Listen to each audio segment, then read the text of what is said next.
Good morning.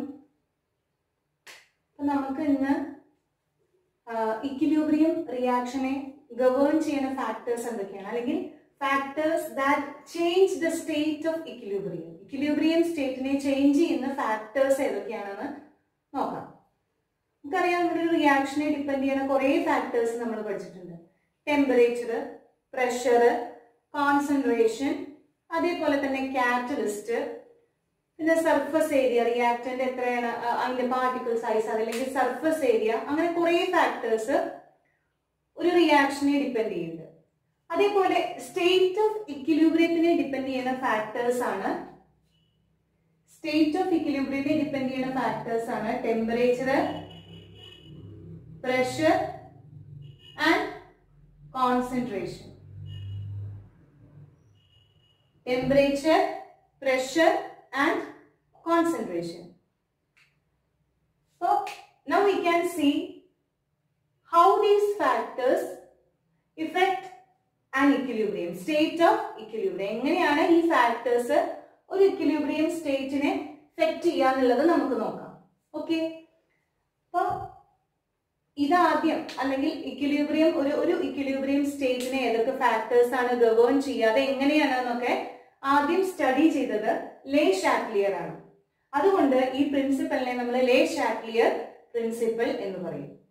അപ്പൊ ലേ Chatelier principle പറയുന്നത് എന്താ, ഇക്വിലിബ്രിയത്തിലുള്ള ഒരു സ്റ്റേറ്റ് എപ്പോഴും ഇക്വിലിബ്രിയത്തില് എന്താ പറയുക, എക്സിസ്റ്റ് ചെയ്യാനാണ് ആഗ്രഹിക്കുക. whenever there is a change in any of these factors, equilibrium tries to nullify the effect of that change. ഏതെങ്കിലും ഒരു ചേഞ്ച്, ഏതെങ്കിലും ഒരു ഫാക്ടേഴ്സ് ഇക്വിലിബ്രിയത്തിനെ എഫക്ട് ചെയ്യുകയാണെങ്കിൽ ഇക്വിലിബ്രിയം എന്ത് ചെയ്യും? Equilibrium tries to nullify the effect of that change. Nullify ചെയ്യും, ഇല്ലാണ്ട് ആക്കും. അപ്പൊ നമ്മൾ എന്തെങ്കിലും ഒരു സ്ട്രെസ് നമ്മൾ ഇക്വിലിബ്രിയത്തിന് കൊടുക്കുകയാണെങ്കിൽ it will tries to reduce this stress. Okay, or if we introduce certain disturbance, അല്ലെങ്കിൽ നമ്മൾ ഏതെങ്കിലും ഒരു ഡിസ്റ്റർബൻസ് സിസ്റ്റത്തിൽ വരികയാണെങ്കിൽ എന്ത് ചെയ്യും? System tries to reduce the effect of this disturbance. അപ്പൊ ഇതിനെ ബേസ് ചെയ്തിട്ട് ലേ ഷാറ്റ്ലിയർ പറഞ്ഞു, whenever there is a change in temperature, pressure or concentration of the system, change in any of these factors, the system tries to readjust in such a way as to nullify the effect of that change. So what is Le Chatelier principle? Le Chatelier principle states that whenever temperature, pressure, concentration or any of these constraints is changed, the system tries to readjust. The system tries to readjust. System tries to readjust in such a way to nullify the effect of that change. In such a way to nullify the effect of that change. ആ ചേഞ്ചിനെ nullify ചെയ്യാൻ, ഇല്ലാണ്ട് ആക്കാൻ ഏതൊക്കെ മാർഗങ്ങളാണോ ആ മാർഗങ്ങൾ follow ചെയ്യും. Okay, അപ്പൊ ലേ Chatelier principle നിങ്ങൾ മുന്നേ പഠിച്ചതായിരിക്കും, വളരെ ഇമ്പോർട്ടന്റ് ആയിട്ടുള്ളതാണ്, അതിൽ നിന്ന് ചോദ്യം പ്രതീക്ഷിക്കാം. Now we can see what is the effect of temperature in equilibrium. What is the effect of temperature in equilibrium? നമ്മൾ പഠിച്ചതാണ്, ടെമ്പറേച്ചർ കൂട്ടുമ്പോൾ റേറ്റ് ഓഫ് റിയാക്ഷൻ കൂടും എന്നൊക്കെയുള്ള കാര്യങ്ങൾ എന്തുകൊണ്ടാണെന്നൊക്കെ നമ്മൾ പഠിച്ചതാണ്. അപ്പൊ ഒരു equilibrium reaction A+B gives C+B. ഇങ്ങനെ ഒരു ഇക്വിലിബ്രിയം റിയാക്ഷനിൽ നമ്മൾ ടെമ്പറേച്ചർ കൂട്ടിക്കഴിഞ്ഞാൽ എന്ത് ചെയ്യും? ഇതൊരു ഇക്വിലിബ്രിയം റിയാക്ഷൻ ആണ്. അപ്പൊ ടെമ്പറേച്ചർ കൂട്ടിക്കഴിഞ്ഞാൽ എന്ത് ചെയ്യണം? ആ ടെമ്പറേച്ചർ കുറയ്ക്കണം. സിസ്റ്റം ആ ടെമ്പറേച്ചർ കുറയ്ക്കണം. ഈ ടെമ്പറേച്ചർ കുറയ്ക്കാനുള്ള മാർഗം എന്താ? നമുക്കറിയാം, ചില റിയാക്ഷൻസ് ടെമ്പറേച്ചർ അബ്സോർബ് ചെയ്തിട്ട് നടക്കുന്ന റിയാക്ഷൻസ് ഉണ്ട്. അല്ലെങ്കിൽ ചില റിയാക്ഷൻസ് നടക്കുമ്പോൾ ടെമ്പറേച്ചർ എന്താ പറയാ, റിലീസ് ചെയ്യുന്ന റിയാക്ഷൻസ് ഉണ്ട്. അല്ലെങ്കിൽ ഹീറ്റ് അബ്സോർബ് ചെയ്യുന്ന റിയാക്ഷനും ഹീറ്റ് റിലീസ് ചെയ്യുന്ന റിയാക്ഷനും. സോ ഹീറ്റ് അബ്സോർബ് ചെയ്യുന്ന റിയാക്ഷൻസിനെ നമ്മൾ എന്താ പറയാ? എൻഡോതെർമിക് റിയാക്ഷൻ എന്നാ പറയാ. ഹീറ്റ് അബ്സോർബ് ചെയ്തിട്ട് റിയാക്ഷൻ നടക്കുകയാണെങ്കിൽ എൻഡോതെർമിക് റിയാക്ഷൻ ആണ്. ഹീറ്റ് റിലീസ് ചെയ്യുന്ന റിയാക്ഷൻസ് ആണെങ്കിൽ എക്സോതെർമിക് റിയാക്ഷൻ ആണ്. ഹീറ്റ് അബ്സോർബ് ചെയ്യുന്ന റിയാക്ഷൻസ് ആണെങ്കിൽ എൻഡോതെർമിക് റിയാക്ഷനും ഹീറ്റ് റിലീസ് ചെയ്യുന്ന റിയാക്ഷൻ ആണെങ്കിൽ എക്സോതെർമിക് റിയാക്ഷനുമാണ് അല്ലെ. അപ്പൊ എൻഡോതെർമിക് റിയാക്ഷൻ ആണെങ്കിൽ delta H equal to positive എന്ന് പറഞ്ഞിട്ട് ഒരു വാല്യൂ ആയിട്ടാണ് കാണിക്കുക. ഈ ഇക്വേഷന്റെ കൂടെ delta H is equal to എന്ന് പറഞ്ഞിട്ട് പോസിറ്റീവ് എന്നുള്ളൊരു വാല്യൂ കാണിക്കുകയാണെങ്കിൽ അതിന്റെ അർത്ഥം എന്താണ്? Forward reaction occurs by absorbing heat. Forward reaction heat absorb ചെയ്തിട്ടാണ് നടക്കുക. ഇങ്ങനെ ഒരു ഇക്വിലിബ്രിയം സിസ്റ്റത്തിലാണ് തരണമെങ്കിൽ. അല്ലെങ്കിലോ അപ്പൊ ഫോർവേഡ് റിയാക്ഷൻ എൻഡോതെർമിക് ആവുമ്പോൾ obviously the backward reaction will be exothermic. Okay, forward reaction endothermic ആവുമ്പോൾ backward reaction എന്തായിരിക്കും? exothermic ആവും. Now അപ്പൊ എന്താ പറയുക, ഇവിടെ ഹീറ്റ് കൊടുത്തു കഴിഞ്ഞാൽ അങ്ങനെ ഒരു സിസ്റ്റത്തിൽ delta H equal to for example 50 kilo joule ആണെന്ന് വിചാരിക്കുക. A plus B gives C plus D എന്നുള്ള ഈ ഇക്വേഷനിലെ ഇക്വിലിബ്രിയം റിയാക്ഷനിൽ delta H is equal to 50 kilo joule. This means that endothermic reaction ഏതാണ്? ഫോർവേഡ് റിയാക്ഷൻ ആണ് endothermic. Okay, so backward reaction will be exothermic. ഇതിൽ നമ്മൾ ടെമ്പറേച്ചർ കൊടുത്തു. റിയാക്ടൻസിൽ നമ്മൾ എന്ത് ചെയ്തു? ഇങ്ങനെ ഒരു സിസ്റ്റത്തിൽ നമ്മൾ ടെമ്പറേച്ചർ കൂട്ടി, ടെമ്പറേച്ചർ കൊടുത്തു. ടെമ്പറേച്ചർ കൊടുക്കുമ്പോൾ എന്തുണ്ടാവും? ആ ടെമ്പറേച്ചറിനെ അബ്സോർബ് ചെയ്ത് പോയി കഴിഞ്ഞാൽ ടെമ്പറേച്ചറിന്റെ ഇഫക്റ്റ്, ടെമ്പറേച്ചർ കാരണം അത് അവിടെ ടെമ്പറേച്ചർ ചേഞ്ച് ഉണ്ടാവില്ല, ഇഫക്റ്റ് നള്ളിഫൈ ചെയ്യാൻ പറ്റും. ഹീറ്റ് അബ്സോർബ് ചെയ്യുമ്പോൾ എന്ത് റിയാക്ഷൻ നടക്കും? ഫോർവേഡ് റിയാക്ഷൻ നടക്കും. അപ്പൊ നമുക്ക് in other words we can say increasing temperature for an equilibrium reaction, increasing temperature favors endothermic reaction. For an equilibrium reaction, increasing temperature favors endothermic reaction. അപ്പോൾ temperature increase ചെയ്ത് കഴിഞ്ഞാൽ endothermic reaction നടക്കും. അപ്പൊ നമുക്ക് നോക്കാം ഒരു എക്സാമ്പിൾ ആയിട്ട്. Consider an example. N2O4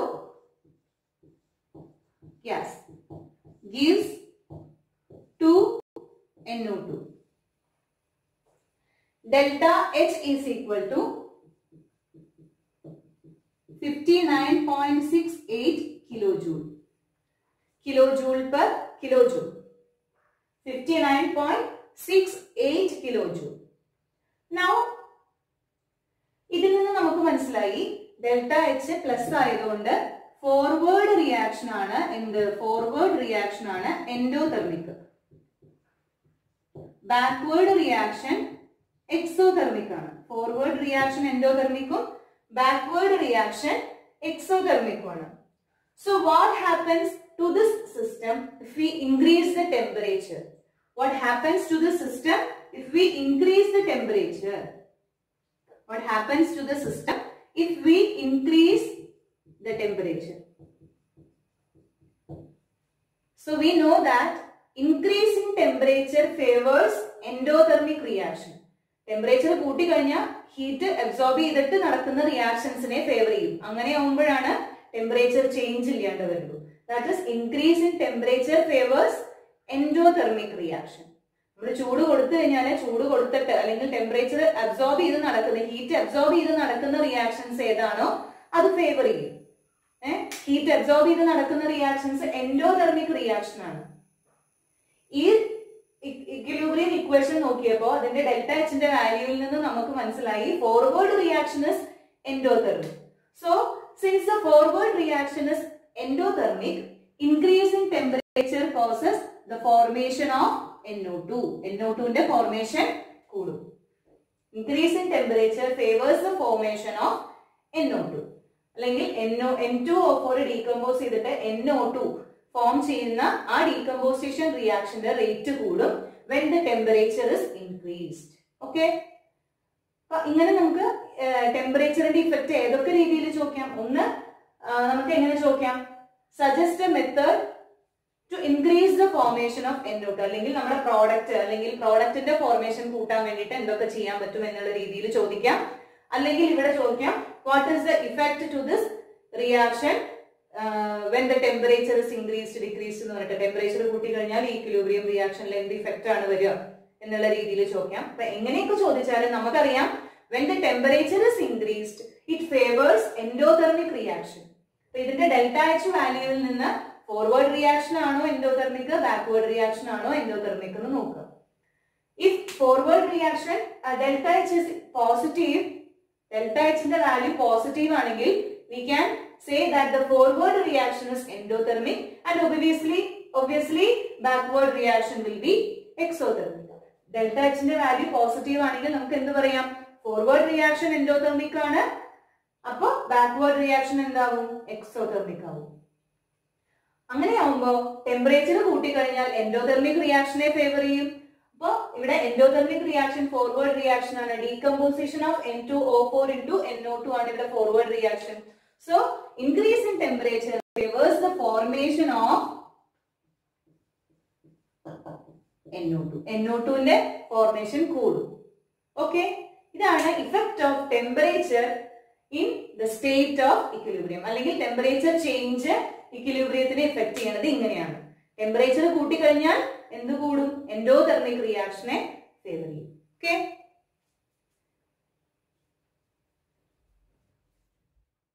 equilibrium നോക്കാം. ഇഫക്റ്റ് ഓഫ് പ്രഷർ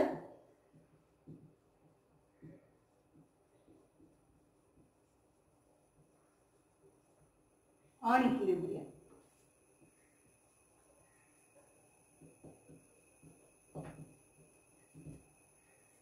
ഓക്കെ, അപ്പൊ നമുക്കറിയാം, നമ്മൾ നേരത്തെ എത്ര നേരം നോക്കിയിട്ടുള്ള ഈ ഇക്വേഷൻ തന്നെ എടുക്കാം. N2O4 reversibly gives 2NO2.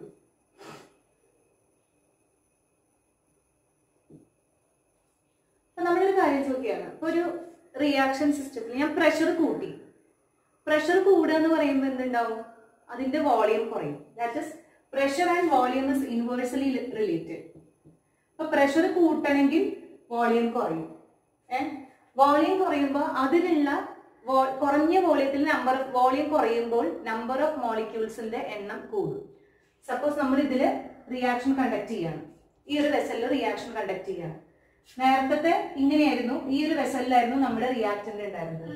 Pressure കൂട്ടാൻ വേണ്ടിയിട്ട് ഞാൻ എന്ത് ചെയ്തു, ഇത് മൂവബിൾ ആയിട്ടുള്ള ഒരു കണ്ടെയ്നർ ആണെന്ന് വിചാരിക്കുക. ഈ ഭാഗം നമുക്ക് ഇങ്ങനെ മൂവ് ചെയ്യാൻ പറ്റും. അപ്പൊ നേരത്തെ ഇങ്ങനെയായിരുന്നു, അതിലുള്ള നമ്പർ റിയാക്ടൻസിന്റെ എണ്ണം ഇത് എത്ര, n നമ്പർ ഓഫ് മോളിക്യൂൾസ് ഉണ്ടെങ്കിൽ n നമ്പർ ഓഫ് മോളിക്യൂൾസ് ഇതിലുണ്ട്. ഇനി ഇതിനെ പ്രഷർ കുറയ്ക്കാൻ വേണ്ടിയിട്ട്, പ്രഷർ കൂട്ടാൻ വേണ്ടിയിട്ട് ഞാൻ എന്ത് ചെയ്തു, ഇതിന്റെ വോളിയം ഇതിനെ ഇവിടുന്ന് ഇങ്ങനെ പ്രസ് ചെയ്ത് കൊണ്ടുവന്നു. അങ്ങനെ കൊണ്ടുവന്നപ്പോൾ എന്തുണ്ടായി, അതിന്റെ വോളിയം കുറഞ്ഞു ഇല്ലേ. അപ്പൊ പ്രഷർ കൂട്ടുമ്പോൾ എന്തുണ്ടാവും, വോളിയം കുറയും. അതിലുള്ള പാർട്ടിക്കിൾസിന്റെ എണ്ണത്തിന് കുറവ് വന്നിട്ടുണ്ടോ, അതിന്റെ ഉള്ളിൽ നിന്ന് ഞാൻ പാർട്ടിക്കിൾസിനെ എടുത്ത് കളഞ്ഞിട്ടൊന്നുമില്ല. അഡ്ജസ്റ്റ് ചെയ്യാൻ പറ്റാതായതുകൊണ്ട് ഇതിനെ ഞാൻ അഡ്ജസ്റ്റ് ചെയ്ത് പ്രഷർ കൂട്ടിയെന്ന് മാത്രമേ ചെയ്തുള്ളൂ. അപ്പൊ ഇതിലെന്തായി, നേരത്തെ ഇത്ര പരന്ന് കടന്നിട്ടുള്ളത് മോളിക്യൂൾസ് അടുത്തേക്ക് വന്നു. അപ്പൊ as pressure increases number of molecules increases. അപ്പൊ പ്രഷർ കൂട്ടുമ്പോൾ സിസ്റ്റത്തിൽ എഫക്റ്റ് എന്താണ്, മോളിക്യൂൾസിന്റെ എണ്ണം കൂടും. അപ്പൊ മോളിക്യൂൾസിന്റെ എണ്ണം കൂടുമ്പോൾ ആ കൂടിയ ഇതിനെ ഓവർകം ചെയ്യാൻ ആ മോളിക്യൂൾസിന്റെ എണ്ണം കുറയ്ക്കണം. അതായത് ഈ ഒരു ഇക്വിലിബ്രിയം സിസ്റ്റം നമ്മൾ എടുത്തു കഴിഞ്ഞാൽ എവിടെയാണോ നമ്പർ ഓഫ് മോളിക്യൂൾസ് കുറവുള്ളത് ആ ഭാഗത്തേക്ക് റിയാക്ഷൻ നടക്കും. ഇപ്പൊ ഇവിടെ 1NO2, ഇവിടെ 2NO2 ആണുള്ളത്. ഇങ്ങനത്തെ ഒരു സിസ്റ്റത്തില് when I am increasing the pressure, backward reaction favors. Backward reaction നടത്താൻ കാരണം എന്താണ്, അവിടെയാണ് നമ്പർ ഓഫ് പ്രഷർ കൂട്ടുമ്പോൾ വോളിയം കുറയുന്നു, നമ്പർ ഓഫ് മോളിക്യൂൾസ് കൂടുന്നു. അപ്പൊ നമ്പർ ഓഫ് മോളിക്യൂൾ കുറയണ രീതിയിൽ റിയാക്ഷൻ നടക്കും. അപ്പൊ ഇവിടെ നമ്പർ ഓഫ് മോളിക്യൂൾസ് കുറവ് ബാക്ക്വേർഡ് റിയാക്ഷനിലായതുകൊണ്ട് റിയാക്ഷൻ ബാക്ക്വേർഡ് ഡയറക്ഷനിലേക്ക് നടക്കും. Backward reaction favours. If pressure increases, backward reaction favors. അപ്പൊ ഞാൻ എന്താ പറഞ്ഞ, എങ്ങനെ നമുക്കത് എക്സ്പ്ലെയിൻ ചെയ്യാൻ പറ്റുക, പ്രഷർ കൂട്ടുമ്പോൾ എന്തുണ്ടാവും, വോളിയം കുറയുന്നു. Because pressure and volume is inversely related. അപ്പൊ ഇതിൽ ഞാൻ നേരത്തെ ആ ഒരു കൺസെപ്റ്റ് കിട്ടിക്കഴിഞ്ഞാൽ മനസ്സിലാവും. അതായത് വലിയൊരു കണ്ടെയ്നർ ആയിരുന്നു, പ്രഷർ കൂട്ടാൻ ഞാൻ രണ്ട് ഭാഗത്തുനിന്നും ഇങ്ങനെ തള്ളി അതിനെ ചെറുതാക്കിയപ്പോൾ അതിലുള്ള നമ്പർ ഓഫ് മോളിക്യൂൾസിന് ഒരു വ്യത്യാസം വന്നിട്ടില്ല. നേരത്തെ എത്ര നമ്പർ ഓഫ് മോളിക്യൂൾസ് ഉണ്ടായിരുന്നു അത്രയും അതിൽ തന്നെ കിടക്കുന്നുണ്ട്. പക്ഷേ വോളിയം കുറഞ്ഞപ്പോൾ നമ്പർ ഓഫ് മോളിക്യൂൾസിന്റെ എണ്ണം കൂടിയില്ല. ഒരു യൂണിറ്റ് ഏരിയ എടുക്കുമ്പോൾ അതിലുള്ള നമ്പർ ഓഫ് മോളിക്യൂൾസിന്റെ എണ്ണം കൂടിയില്ലേ. ആൻഡ് ആസ് എ റിസൾട്ട് ആ ഇക്വിലിബ്രിയം സിസ്റ്റത്തിൽ ഒരു സ്ട്രെസ് വന്നു. അപ്പൊ ആ സ്ട്രെസ് കുറയ്ക്കണം. ആ സ്ട്രെസ് കുറയ്ക്കാൻ വേണ്ടിട്ട് എന്താ ചെയ്യാം? നമ്പർ ഓഫ് മോളിക്യൂൾസ് ഏത് ഭാഗത്താണോ കുറവ് ആ ഭാഗത്തേക്ക് റിയാക്ഷൻ ഫേവർ ചെയ്യും. ഇവിടെ റിയാക്ടന്റിൽ ഒരു നമ്പർ ഓഫ് മോളും പ്രൊഡക്റ്റില് 2 നമ്പർ ഓഫ് മോളിക്യൂൾസിന്റെ എണ്ണം 2 ഇവിടെ പ്രഷർ കൂട്ടുമ്പോൾ ഈ ബാക്ക്വേർഡ് റിയാക്ഷൻ ഫേവർ ചെയ്യും. ഓക്കെ, അങ്ങനെയാണെങ്കിൽ what will be the effect of pressure in this reaction? What will be the effect of pressure in this reaction? H2 plus I2 gives 2HI. ഇതില് പ്രഷറിന്റെ effect എന്താവും എന്ന് നോക്കാം. Okay, ഞാൻ പറഞ്ഞു pressure കൂട്ടിക്കഴിഞ്ഞാൽ number of molecules കുറവുള്ള ഭാഗത്തേക്ക് reaction നടക്കും. അത്രേ ആലോചിക്കുന്നു. When pressure is increased, reaction favors to that direction in which there is less number of moles. When pressure is increased, the reaction favors to that direction in which there is less number of moles. അപ്പോൾ pressure കൂട്ടിക്കഴിഞ്ഞാൽ number of മോൾ കുറവുള്ള ഭാഗത്തേക്കും pressure കുറച്ചു കഴിഞ്ഞാൽ number of moles കൂടുതലുള്ള ഭാഗത്തേക്കും reaction നടക്കും. അങ്ങനെയാണെങ്കിൽ number of moles നോക്കാം. റിയാക്ടന്റില് 1H2 plus 1I2 ആണ്. അതായത് ടോട്ടൽ 2 ആണുള്ളത്. പ്രോഡക്റ്റിലും 2. അപ്പൊ ഇങ്ങനത്തെ ഒരു സിസ്റ്റത്തില് since the number of moles of reactant and number of moles of product are equal ആയതുകൊണ്ട് the pressure has no effect on this system. അപ്പോൾ നമുക്ക് ഇവിടെ എന്ത് പറയാം? pressure has no effect. ഇവിടെ pressure കൂട്ടുകയോ കുറയ്ക്കുകയോ ചെയ്തുകൊണ്ട് റിയാക്ഷൻ ഒന്നും നടക്കില്ല. pressure has no effect on the system. Okay, ഇനി അടുത്തതാണ് ഇഫക്റ്റ് ഓഫ് കോൺസെൻട്രേഷൻ. ഒരു ഇക്വിലിബ്രിയം സിസ്റ്റത്തില് കോൺസെൻട്രേഷൻ വേരി ചെയ്യുമ്പോൾ എങ്ങനെയാണ് റിയാക്ഷൻ ഫേവർ ചെയ്യാന്നുള്ളത് നോക്കാം. ഇഫക്റ്റ് ഓഫ് പ്രഷർ അല്ല നോക്കുന്നത്, ഇനി effect of concentration. Effect of concentration. Concentration എങ്ങനെയാണ് എഫക്ട് ചെയ്യാന്ന് നോക്കാം. നേരത്തെ എന്താ പറഞ്ഞത്? ഞാനൊരു എക്സാമ്പിൾ ആയിട്ട് അയേണിനെ ടെസ്റ്റ് ചെയ്യാൻ വേണ്ടിയിട്ട് സൊല്യൂഷനിൽ അയേൺ ഉണ്ടോ എന്ന് ടെസ്റ്റ് ചെയ്യാൻ വേണ്ടിയിട്ട് നമ്മൾ എന്താ ചെയ്യുക? അതിലേക്ക് അമോണിയം തയോസൈനേറ്റ് ഒഴിക്കും. അമോണിയം തയോസൈനേറ്റ് ഒഴിക്കുമ്പോൾ അയേൺ ഉണ്ടെങ്കിൽ അതും അമോണിയം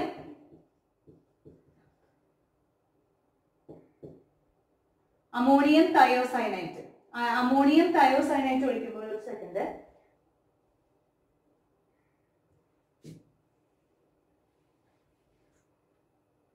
NH3 NH4Cl അമോണിയം തയോസൈനൈറ്റ് ഒഴിച്ചു കഴിഞ്ഞാൽ എന്തുണ്ടാവും?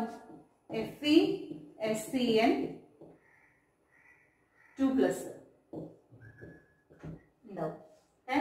ഇവിടെ അയൺ 3+ ഉണ്ട് സൊല്യൂഷനിൽ. ഓക്കെ, അപ്പൊ ഇവിടെ അയണിനെ ടെസ്റ്റ് ചെയ്യാൻ വേണ്ടിയിട്ട് നമ്മൾ ചെയ്യുന്ന നോർമൽ ടെസ്റ്റ് ആണ്. അതിലേക്ക് അമോണിയം തയോസൈനൈറ്റ് ആഡ് ചെയ്യും. അപ്പൊ ഇതില് അമോണിയം എന്താ നടക്കുന്നത്? ആക്ച്വലി അയൺ സൈനൈഡ് അയോണുമായിട്ട് കൂടി ചേർന്നിട്ട് Fe അയോണിന്റെ തയോസൈനേറ്റ് ഫോം ചെയ്യുക. അപ്പൊ ഈ ഒരു റിയാക്ഷനില് ഇങ്ങനെ ഒരു റിയാക്ഷനില് ഈ റിയാക്ഷൻ നമ്മൾ ചെയ്യുകയാണെങ്കിൽ ബ്ലഡ് റെഡ് കളറാണ്.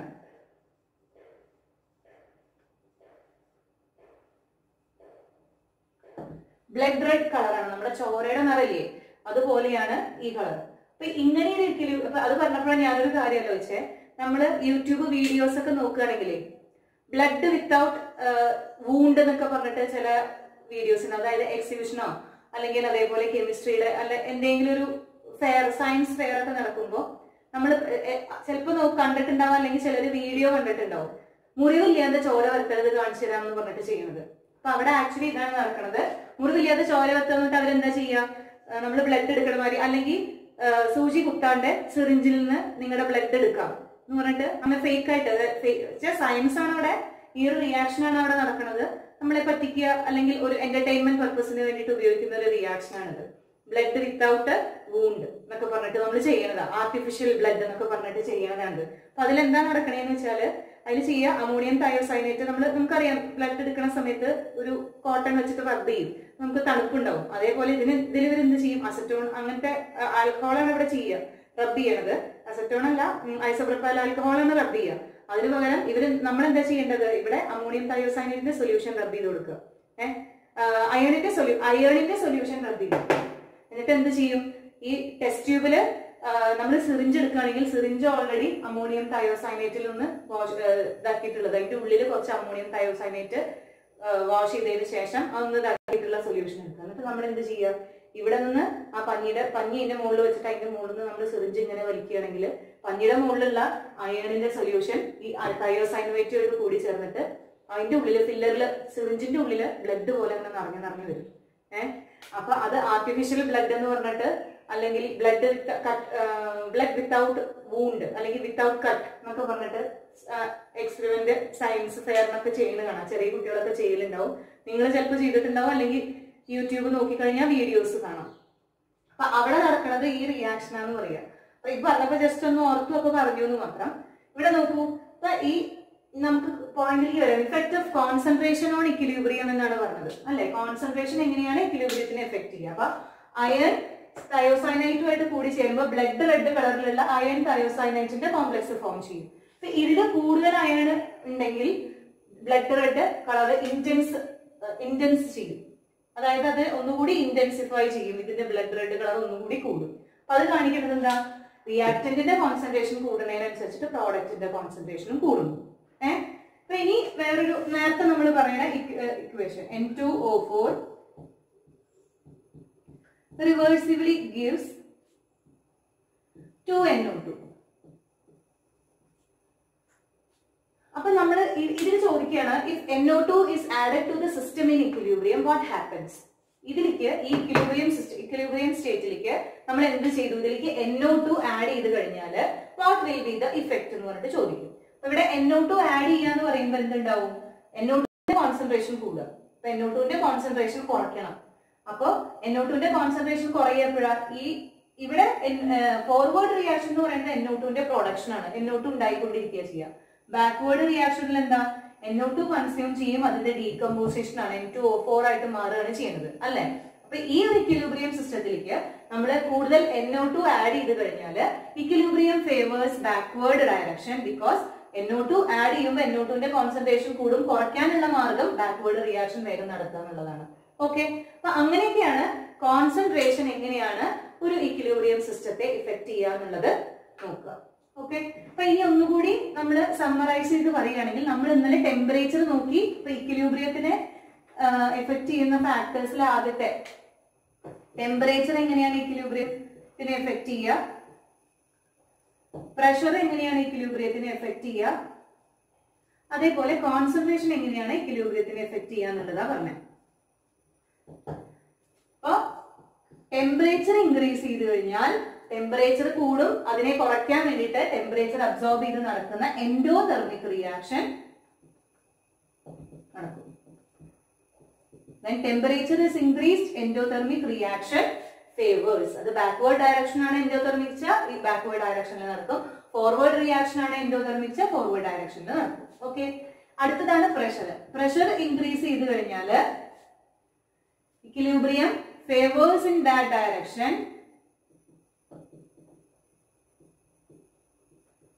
Favors in that direction where the number of moles is less. Number of moles കുറവുള്ള ഭാഗത്തേക്ക് റിയാക്ഷൻ നടക്കും. അപ്പൊ പ്രഷർ കൂട്ടിക്കഴിഞ്ഞാൽ നമ്പർ ഓഫ് മോൾസ് കുറവുള്ള ഭാഗത്തേക്കാണ് റിയാക്ഷൻ നടക്കുക. അത് മനസ്സിലാവണില്ലെങ്കിൽ നമ്മൾ ഇത് മാത്രം ആലോചിച്ച് വെച്ചാൽ മതി. ഇത് എക്സ്പ്ലെയിൻ ചെയ്യാൻ വേണ്ടിയിട്ടാണ് നമ്മൾ പറഞ്ഞത് പ്രഷറും വോളിയം ഇൻവേഴ്സ്ലി റിലേറ്റഡ് ആണ്. പ്രഷർ കൂട്ടിക്കഴിഞ്ഞാൽ വോളിയം കുറയും, നമ്പർ ഓഫ് മോളിന്റെ കുറവ് വരുന്നില്ല. അപ്പൊ പ്രഷർ കൂട്ടുമ്പോൾ ഇക്വിലിബ്രിയം സിസ്റ്റത്തിൽ എന്താ ഇഫക്റ്റ് പറയുന്നത്, നമ്പർ ഓഫ് മോൾ കൂടുകയാണ് ചെയ്യുന്നത്. അപ്പൊ അത് കുറയ്ക്കാൻ വേണ്ടിയിട്ട് നമ്പർ ഓഫ് മോൾസ് കുറഞ്ഞിട്ടുള്ള ഡയറക്ഷനിലേക്ക് റിയാക്ഷൻ ഫേവർ ചെയ്യുമെന്ന് നമ്മൾ പറഞ്ഞത്. ഓക്കെ, അപ്പൊ അങ്ങനെയാണത്. കോൺസെൻട്രേഷൻ കൂട്ടിക്കഴിഞ്ഞാലോ, റിയാക്ടന്റിന്റെ കോൺസെൻട്രേഷൻ കൂട്ടിക്കഴിഞ്ഞാല് കോൺസെൻട്രേഷൻ ഇൻക്രീസസ്, പ്രോഡക്റ്റിന്റെ കോൺസെൻട്രേഷൻ കൂടും. പ്രോഡക്റ്റിന്റെ കോൺസെൻട്രേഷൻ ഇൻക്രീസ് ചെയ്ത് കഴിഞ്ഞാലോ റിയാക്ടന്റിന്റെ കോൺസെൻട്രേഷനും ഇൻക്രീസ് ചെയ്യും. റിയാക്ടന്റ് കൂടുതൽ കൂടിയാൽ കൂടുതൽ പ്രോഡക്റ്റ് ഉണ്ടാവും, കൂടുതൽ പ്രോഡക്റ്റ് ഉണ്ടായി കഴിഞ്ഞാൽ അത് എന്താവരുത്, ഡീകമ്പോസ് ചെയ്ത് വീണ്ടും റിയാക്ടന്റ് ആവും. അതാണ് ഇതിൽ നമ്മൾ പറഞ്ഞത്. അപ്പൊ ഇതാണ് ടെമ്പറേച്ചർ, പ്രഷർ, കോൺസെൻട്രേഷന്റെ ഒക്കെ effect on equilibrium reaction. Okay.